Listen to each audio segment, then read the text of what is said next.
இந்த பிராண்டோட ஹூக் தான் நம்ம யூஸ் பண்ணிப்போம். ஸோ இப்போ இந்த பிராண்ட்லேருந்து ஒரு ஹூக்,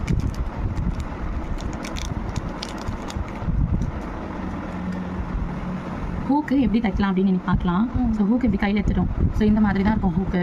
ஸோ இந்த பேக் சைடில் திருப்பிட்டு இப்படி லைட்டாக நீக்கிக்கணும். நீக்கிட்டு அதுக்கப்புறம் இப்படி ப்ளேஸ் பண்ணும்போது ஃப்ளாட்டாக ப்ளேஸ் ஆகும். இது எப்படி ஃப்ளாட்டாக இருக்குது, நான் நீக்காத ஹூக்கை காட்டுறேன், அது எப்படி இருக்குன்னு ரெண்டுத்துக்கும் டிஃப்ரென்ஸ் பாருங்கள். இதை இப்படி வைக்கும்போது பாருங்கள் கொஞ்சம் மேடாக இருக்கும் பேக் சைடு.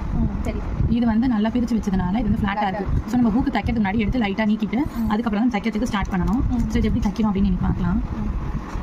ஸோ சும்மா ஒரு கிளாத் இது, நான் அதில் எப்படி தைக்கணும்னு சொல்கிறேன். லைக் இப்படி வச்சுட்டு நான் வந்து ஒரு ஊசியில் 4 ஸ்ட்ராண்டு த்ரெட் நான் கோத்துருக்கேன். ஸோ நார்மல் ஹெம்மிங் ஊசியில் 4 ஸ்ட்ராண்டு த்ரெட் கோத்துருக்கேன். ஃபஸ்ட்டு இந்த கிளாத்லேயும் லைக் இந்த ஹோல்லையும் வர மாதிரி குத்தணும். குத்திட்டு அப்படியே எடுத்திங்கன்னா இந்த நாட்டில் வந்து நின்னோடனே திரும்ப இப்படி ஒரு குத்திட்டு இந்த இதை ஒரு லாக் போடணும். லாக் போட்டுட்டிங்க அப்படின்னா உங்களுக்கு பிரிஞ்சு வராது. திரும்ப இன்னொன்று அதே மாதிரி பண்ணுங்கள். பண்ணிவிட்டு இன்னொரு ரவுண்டு அப்படியே இப்படி பண்ணணும்.